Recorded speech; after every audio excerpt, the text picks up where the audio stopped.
Hello students, कैसे हैं आप सभी लोग। स्वागत है आप सभी लोगों का मेरे यूट्यूब चैनल कॉमर्स कैंडल के आज के क्लास में। तो गाइज मैं आपको बता दूं कि आज जो है हम लोग जो है अपने पहला जो पैटर्न था हायर परचेज सिस्टम का, अगर हायर परचेज सिस्टम आप लोग पढ़ रहे हैं मेरे चैनल पे तो आप लोगों ने देखा होगा कि इस पे पहला क्लास जो है, मेरा पहला जो वीडियो है वो चैनल पे अपलोड हो चुका है। और आज मैं हाजिर हूं आप लोगों के साथ वीडियो का दूसरा पार्ट लेके, जिसमें जो है हायर परचेज से रिलेटेड चीजों पे आज हम लोग डिस्कस करने वाले हैं, बची हुई मदों का। यानी कि पहले वीडियो में हम लोगों ने हायर परचेज सिस्टम के बारे में बहुत कुछ जाना, बहुत कुछ विचार किया, हायर परचेज का अर्थ समझा, उसकी विशेषता समझा, उसमें प्रयोग किए जाने वाले शब्दों पे चर्चा हुई, साथ ही साथ वैधानिक अनुपात की राशि पर चर्चा की गई। लेकिन आज जो है इस दूसरे सीरीज में, इस दूसरे वीडियो में, इस दूसरे क्लास में हम लोग जानने वाले हैं कि हायर परचेज सिस्टम यानी किराया क्रय पद्धति जो है उसके लाभ कौन कौन से हैं, उसकी हानियां कौन कौन सी हैं, यानी कि उसके प्रॉफिट कौन से हैं, उसके डिसएडवांटेज कौन से हैं। साथ ही साथ हम लोग जानेंगे कि हायर परचेज सिस्टम में अकाउंटिंग कैसे करते हैं, यानी कि उसका लेखांकन कैसे हम लोग करते हैं। आइए वीडियो को शुरू करते हैं।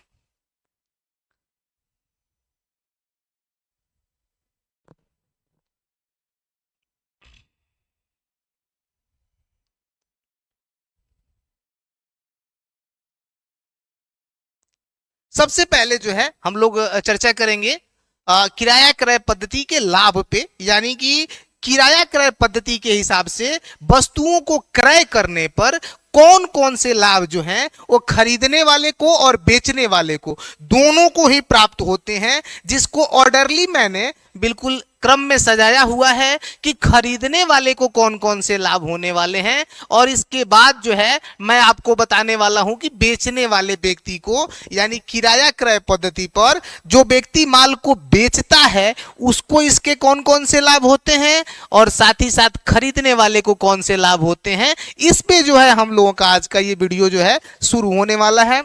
आज मैं सबसे पहले आपको बताऊं कि इसमें जो है लाभ की बात यदि की जाए खरीदने वाले को, तो इसका सबसे पहला प्रॉफिट जो इसको मिलता है वह मिल जाता है मूल्यवान वस्तुओं का प्रयोग संभव। देखिए सबसे पहला जो लाभ मिल रहा है क्रेता को, खरीदने वाले को। आप लोग जो है स्क्रीनशॉट भी ले सकते हैं, स्क्रीनशॉट लेके आप अपना नोट्स तैयार कर सकते हैं। बाकी आगे के जो वीडियोज होंगे जिसमें कि मैं आप लोगों को न्यूमेरिकल क्वेश्चन भी सॉल्व करके बताने वाला हूं, जर्नल एंट्री करके दिखाने वाला हूं, लेजर खोल के दिखाने वाला हूं, ताकि आपको क्लासेस बिल्कुल ही अच्छी तरह से समझ में आए। अगर बिल्कुल ही अच्छे तरीके से आप क्लास को समझना चाहते हैं तो वीडियो को बिल्कुल क्रम से देखें। आप बिल्कुल जितने भी वीडियो जा रहे हैं प्रत्येक चैप्टर्स पे, सभी चैप्टर्स के वीडियोस को आप लोग बिल्कुल शुरू से देखें, यानी पार्ट फर्स्ट से लगातार आप लोग देखें। मैं वादा करता हूं कि आप लोग बिल्कुल ही आसान तरीके से सभी चीजों को समझ पाएंगे। आइए देखते हैं कि एक खरीदने वाले व्यक्ति के लिए यह संभव हो जाता है कि अगर वस्तु की कीमत ज्यादा भी है, यानी possible to use costly goods, यानी कि वस्तु की कीमत यदि बहुत ज्यादा भी है तो भी खरीदने वाला व्यक्ति को उसका कीमत जो है किस्त में देना होता है, थोड़ा थोड़ा सा करके देना होता है, जिससे जो है वो मूल्यवान वस्तुओं का प्रयोग भी आसानी से कर पाता है। दूसरा देखते हैं बचत की भावना, सेविंग अप्रोच। देखिए जब हम लोग हायर परचेज सिस्टम पे अगर कोई वस्तु या संपत्ति खरीद लेते हैं तो एक निश्चित समय के बाद उसका किस्त देना होता है। तो खरीदने वाले व्यक्ति के दिमाग में कहीं ना कहीं ये बात चल रही होती है कि जिस वस्तु को उसने खरीदा है उसके किस्त की राशि का भुगतान करना है, और इस वजह से वह अपनी आमदनी से सेविंग करता है ताकि उस किस्त का भुगतान वो समय पर कर सके। तो ये जो है सेविंग की भावना भी जो है जागृत करने का काम करता है। सेविंग की भावना जो है, सेविंग अप्रोच परचेजर के दिमाग में लाता है। तीसरा जो है वो देख रहे हैं हम लोग भुगतान में सरलता होना, यानी कि देखिए सबसे पहली बात कि इजी टू पेमेंट्स हो जाता है ये, क्योंकि पैसा एक साथ नहीं देना है, बड़ा अमाउंट एक साथ नहीं देना है। पैसे को जो है हम लोग जो किसी वस्तु का मूल्य होता है उसका भुगतान छोटे छोटे इंस्टॉलमेंट्स में करते हैं, जो कि भुगतान करने में काफी आसानी मिलती है इससे खरीदने वाले को। चौथा जो है मुफ्त मरम्मत कराने की सुविधा। तो हायर परचेज सिस्टम की ये विशेषता में हम लोगों ने डिस्कस किया कि जब तक लास्ट किस्त का भुगतान नहीं हो जाता है तब तक मरम्मत कराने की जो जिम्मेवारी है, रिपेयर कराने की जो जिम्मेवारी है, यानी कि संपत्ति में कोई भी छोटी मोटी टूट फूट या फिर छोटी मोटी प्रॉब्लम आती है तो उसको सही कराने की जो जिम्मेवारी है वो विक्रेता की होती है। अर्थात खरीदने वाले को इसका भी लाभ मिलता है कि जब तक वो क्रय का जो अनुबंध है वो कंप्लीट नहीं हो जाता है, जब तक क्रय की सारी किस्तें पेमेंट कर नहीं दी जाती हैं, तब तक जो है उसको मुफ्त में मरम्मत मिलता रहता है, यानी विक्रेता को ही मरम्मत करानी पड़ती है। अगला है ऋण में कमी यानी डेफिशिएंसी इन लोन्स। देखिए बाबू, तो यदि आप किस्त पर खरीदते हैं तो जो एकमुश्त भुगतान करना पड़ता, जिसके लिए हमको लोन लेना पड़ता, कर्जा लेना पड़ता, अब उसकी समस्या नहीं होती। यानी कि हम लोग अपने इनकम के हिसाब से छोटे छोटे किस्तों में अमाउंट पे करते हैं, प्राइस को पे करते हैं, जिस वजह से हमें लोन नहीं लेना पड़ता है। यानी हमारी जो लोन लेने की आवश्यकता है वो समाप्त हो जाती है, वो बहुत कम हो जाती है, जिससे हमारी डेफिशिएंसी इन लोन्स होता है, यानी कि ऋण में कमी आती है। ये तो हो गया खरीदने वाले के हिसाब से। खरीदने वाले को इतने सारे प्रॉफिट जो है मिलते हैं हायर परचेज सिस्टम के, लेकिन क्या इससे विक्रेता को भी कोई लाभ मिलता है? आइए देखते हैं विक्रेता को कौन कौन से लाभ मिलते हैं।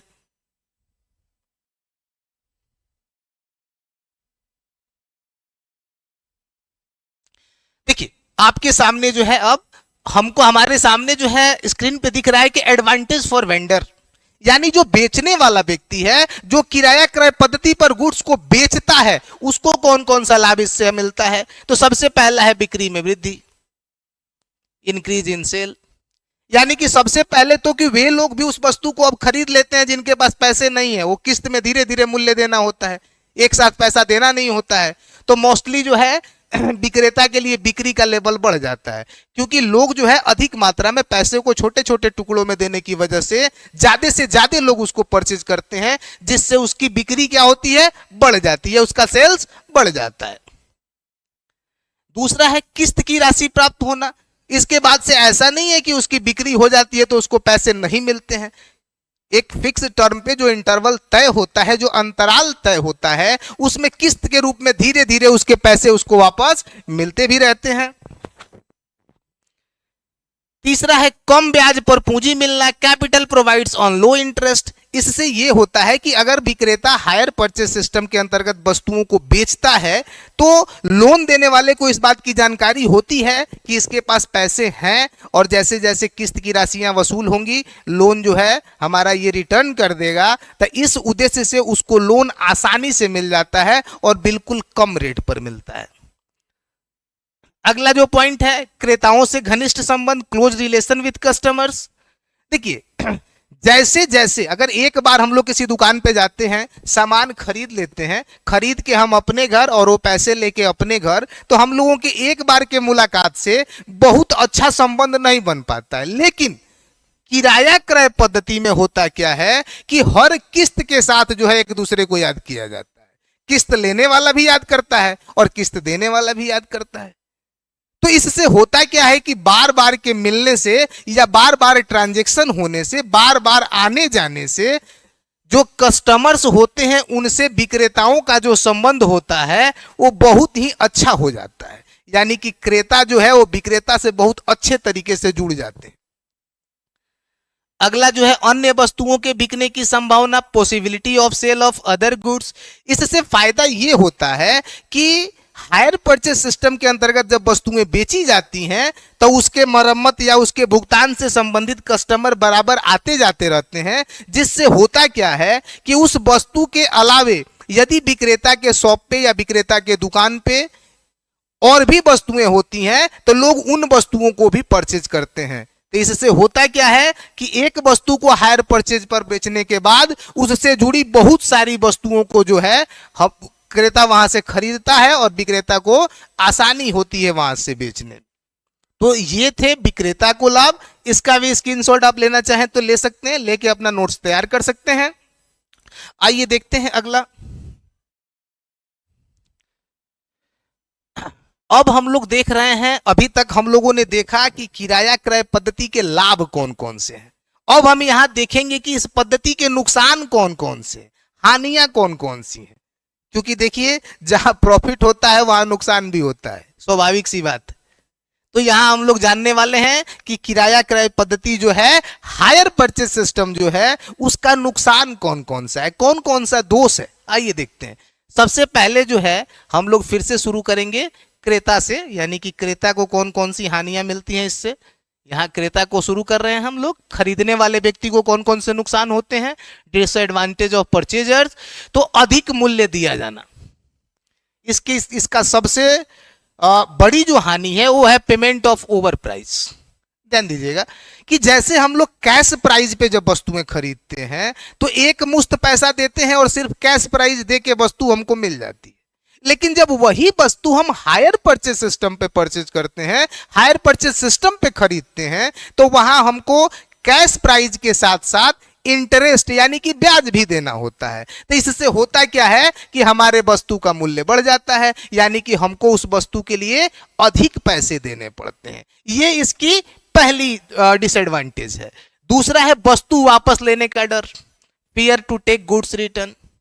अब देखिए यहां कस्टमर को या परचेजर को इस बात का बराबर डर बना रहता है कि यदि वह समय पर किस्त का भुगतान नहीं करता है, समय पर किस्त की राशि को नहीं चुकाता है, तब विक्रेता के द्वारा यानी कि बेचने वाले के द्वारा वस्तु को वापस ले लिया जाएगा। इस बात का डर उसको कंटिन्यू बना रहता है, हमेशा बना रहता है। तीसरा है आवश्यकता से अधिक वस्तुओं का क्रय, goods purchased more than needs. देखिए चूंकि पैसा एक साथ नहीं देना होता है, पैसों को किस्तों में देना होता है। इससे होता क्या है कि कभी कभी आदमी जो है उन वस्तुओं को भी खरीद लेता है जिन वस्तुओं की उसको आवश्यकता नहीं होती है, यानी कि जिस वस्तुओं के बिना भी उसका काम चल सकता था, किस्त के लालच में, छोटे छोटे से अमाउंट्स पेमेंट्स विधि के लालच में वो क्या करता है कि वैसी वस्तुओं को भी खरीद लेता है। अगला है वस्तुओं को बेचने का अधिकार न होना, no right to sale of goods. अब चूंकि यहां ध्यान दीजिएगा कि जो व्यक्ति, जो कस्टमर खरीदता है हायर परचेज सिस्टम पे वस्तु, वो मालिक तो होता नहीं है। मालिक तो वो तब न होगा जब वह वस्तु की अंतिम किस्त का पेमेंट करेगा, यानी लास्ट इंस्टॉलमेंट का पैसा चुकाएगा। लास्ट इंस्टॉलमेंट का पैसा जब तक वह नहीं चुका देता है तब तक वह उसका मालिक नहीं बनता है, और जब तक वह मालिक नहीं बनता है तब तक वह उस वस्तु को बेच नहीं सकता है। ये इसके डिसएडवांटेज हैं। तो इस तरह से हम लोगों ने देखा कि एक खरीदने वाले को किराया क्रय पद्धति से माल खरीदने पर किन किन हानियों का सामना करना पड़ता है। अब इसी तरह से हम लोग देखेंगे कि खरीदने वाले को नुकसान तो ये है, लेकिन बेचने वाले को कौन कौन सा नुकसान हो रहा है।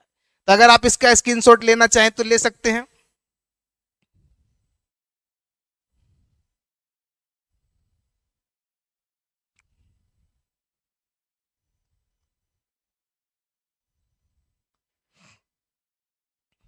अब हम आपको बताने वाले हैं कि किराया क्रय पद्धति पर माल बेचने वाले व्यक्ति को कौन कौन से नुकसान होते हैं, कौन कौन सी हानियां उनको झेलनी पड़ती है।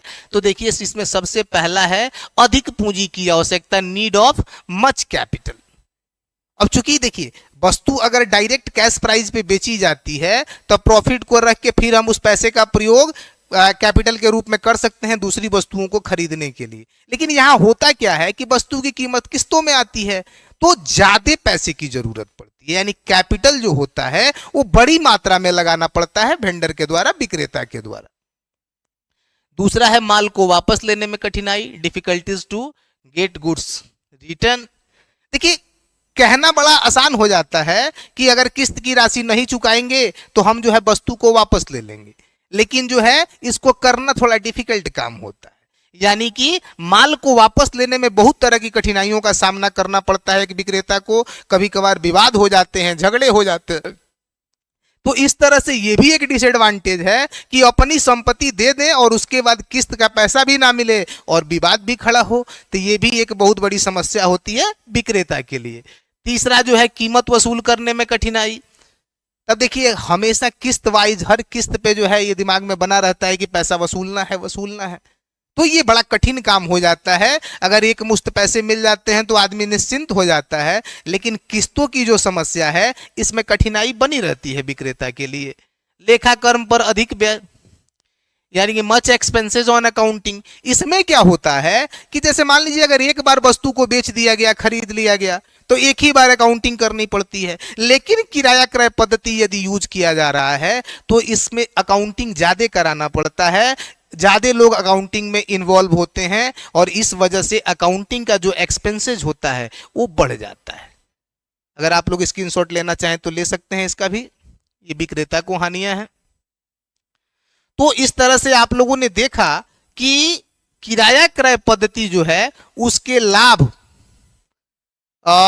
यहां से हम लोगों ने देखा कि किराया क्रय पद्धति जो थी उसके लाभ जो थे वो क्रेता को थे, क्रेता के लाभ भी थे, क्रेता के लाभ हैं। इसके बाद विक्रेता को भी लाभ थे इससे, साथ ही साथ क्रेता को भी हानियां थी, इसका नुकसान था क्रेता को भी और विक्रेता को भी नुकसान था। तो इस प्रकार से हम देख पा रहे हैं कि किराया क्रय पद्धति से वस्तुओं को खरीदने बेचने में क्रेता को भी लाभ है, विक्रेता को भी लाभ है और कुछ हानियां क्रेता को भी है और कुछ हानियां विक्रेता को भी है। आइए अब इसके आगे हम लोग डिस्कस करते हैं कि आखिर किराया क्रय पद्धति का लेखांकन कैसे होता है। तो लेखांकन पे हम आपको बता दें कि सबसे पहले आपको बताएं कि हम लोग देख रहे हैं किराया क्रय पद्धति का लेखांकन, और इसमें सबसे पहले हम लोग सीखेंगे कि खरीदने वाले के पुस्तक में कौन कौन सी एंट्री होने वाली है। जो व्यक्ति किराया क्रय पद्धति पर माल को क्रय करता है वह कौन कौन सी एंट्री करता है, आइए देखते हैं। सबसे पहले हम बता दें कि क्रेता की पुस्तकों में यानी खरीदने वाले की पुस्तकों में जर्नल एंट्री करने की दो विधियां प्रचलित हैं, जिसमें पहली विधि है assets accrued method, assets accrued method, जिसको हिंदी में कहते हैं संपत्ति अर्जित विधि। देखिए ये विधि जो है परचेजर में यूज होती है, लेकिन इसका यूज बहुत ही कम होता है। मोस्टली जो यूज होती है सबसे अधिक, उसका नाम है credit purchase method, credit purchase method, उधार क्रय विधि, उधार क्रय विधि। यानी इस विधि से हम लोग बहुत ज्यादा एंट्री करते हैं और वेंडर में यानी बेचने वाले में तो सिर्फ यही विधि लगती है। तो विद्यार्थी को उपयोगिता के हिसाब से, आवश्यकता के हिसाब से आपको बता दे बाबू कि क्रेडिट परचेज मेथड का ही यूज करना चाहिए, क्योंकि इस मेथड का प्रयोग क्रेता और विक्रेता दोनों के द्वारा किया जाता है।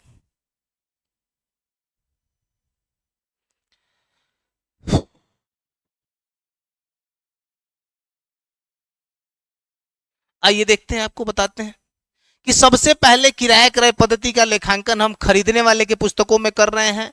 संपत्ति जब प्राप्त होती है तब क्रेता अपने यहाँ यानी खरीदने वाला व्यक्ति जो है वो अपने यहाँ सबसे पहले संपत्ति प्राप्त करने पर संपत्ति के नकद मूल्य का लेखा करता है। Assets account debit to hire vendor account, यानी कि जैसे ही संपत्ति खरीदता है उसके कैश प्राइस को इसमें वो लिख देता है, इसमें लिखाता है कैश प्राइस। दूसरा, अगर पेमेंट ऑन डिलीवरी वो कर रहा है यानी कि तुरंत वह कुछ पैसे यदि दे रहा है, तुरंत जो है जैसे ही हायर परचेज का काम हुआ, हायर परचेज का ट्रांजैक्शन हुआ, वैसे ही जो है वह यदि पैसे दे रहा है, अगर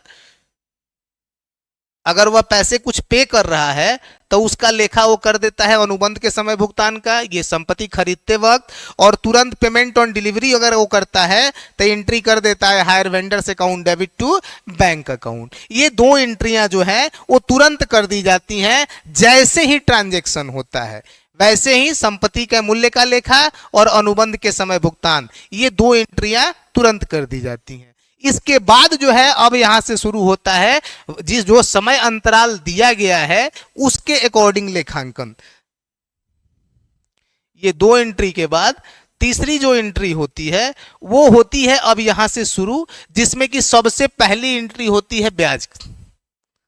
यानी कि खरीदने वाला व्यक्ति जो है अपने यहां ब्याज का लेखा करता है, किस्त भुगतान का लेखा करता है, यानी जैसे जैसे वो किस्त देता है, यानी कि हर साल के ब्याज का लेखा वो ब्याज वाले में करेगा, किस्त भुगतान का लेखा यहां पे करेगा किस्त भुगतान करते समय। इसके बाद यदि खरीदने वाला व्यक्ति अपने संपत्तियों पर ह्रास लगाता है तो यहां वो ह्रास का लेखा करता है, यानी अपने एसेट्स को डेप्रिसिएट करने का, और साथ ही साथ इन एंट्रियों को, यानी कि ये जो डेप्रिसिएशन और इंटरेस्ट जो उसका नुकसान हो रहा है, इसको वह हर साल प्रॉफिट एंड लॉस अकाउंट में भेज देता है वर्ष के अंत में। तो ये लास्ट एंट्री उसकी हो जाती है। अब इसी तरह से जितने भी वर्ष आएंगे, जितने भी उसको इंस्टॉलमेंट देना है, हर इंस्टॉलमेंट के लिए उसके पास 4 एंट्री करने का ऑप्शन है। यानी ध्यान दीजिएगा, पहले साल टोटल हो रहा है 6 एंट्री, ये संपत्ति खरीदना और तुरंत पैसा डाउन पेमेंट करना। तो देखिए ये दोनों काम साल में एक ट्रांजैक्शन में एक ही बार होता है। यदि एक बार कोई व्यक्ति किराया क्रय पद्धति पर माल खरीदता है तो पहली बार में ही ये एंट्री करनी पड़ती है, इसके बाद वाले वर्षों में इसकी जरूरत नहीं पड़ती है। इसके बाद जैसे जैसे किस्त वाली बात आएगी तो ये दोनों एंट्रियां अब नहीं होंगी दोबारा। इसके बाद जो है अब किस्त के लिए ये 4 एंट्रियां जो है वो की जाएंगी हर किस्त के लिए। यानी कि पहली एंट्री ब्याज का, दूसरा किस्त भुगतान का, तीसरा ह्रास का, और चौथा जो है वो ब्याज और ह्रास खाता को बंद करने का। इसमें अगर यदि ह्रास नहीं है तो ह्रास की एंट्री छोड़ दी जाएगी। बाकी यही एंट्री जो 4 एंट्रियां हैं वह प्रत्येक किस्त के साथ चलती हैं। यानी जितने किस्तों में भुगतान होगा, जैसे 4 किस्त में भुगतान हो रहा है तो 4 किस्त में यदि भुगतान हो रहा है तो ये एंट्रियां 4 बार होंगी। 3 किस्त में भुगतान हो रहा है तो ये एंट्रियां 3 बार होंगी। 5 किस्त में भुगतान हो रहा है तो ये सभी एंट्रियां 5 बार होंगी। यानी ये खरीदने वाले के पुस्तक में ये दोनों एंट्री करने के बाद, अनुबंध करने के बाद और उसका भुगतान करने के बाद ये जो 4 एंट्रियां हैं यही कंटिन्यू प्रत्येक किस्त के साथ चलती है। अब आते हैं हम लोग देखते हैं कि क्रेता के पुस्तक में खाते कौन कौन से खुलते हैं। तो एक क्रेता जो होता है, यानी एक हायर परचेज सिस्टम पे खरीदने वाला जो व्यक्ति होता है, वो अपने यहाँ किराया विक्रेता यानी जिससे खरीदा है, बेचने वाले का खाता, संपत्ति का खाता यानी जो संपत्ति खरीद रहा है उसका खाता, ब्याज का खाता और ह्रास का खाता, ये 4 खाता जो है वो अपने यहाँ मेंटेन करवाता है। यानी कि ये चारों खाते उसके यहाँ खोले जाते हैं। अब इसके बाद जो है हम लोग आ जाते हैं विक्रेता के यहाँ कि विक्रेता की पुस्तकों में कौन कौन से लेखे होते हैं। तो हम आपको बता दें बाबू कि जिस तरह से क्रेता अपने यहाँ एंट्री करवाता है वैसे ही माल का विक्रेता भी अपने यहाँ लेखा करवाता है, जिसमें सबसे पहला लेखा वो भी नगद मूल्य का करवाता है, यानी कि hire purchaser account debit to sales account.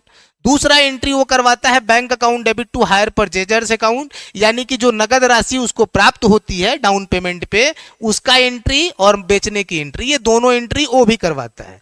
खरीदने वाले ने भी ये दोनों एंट्री करवाई थी और बेचने वाला भी ये दोनों एंट्री पहले करवा लेता है। उसके बाद जो है आगे की एंट्रियों पे आते हैं। आगे उसके बाद जो है बाबू वो ब्याज का लेखा ये भी करता है। यहां देखिए hire purchasers account debit to interest account, यानी कि ब्याज का लेखा ये भी करता है।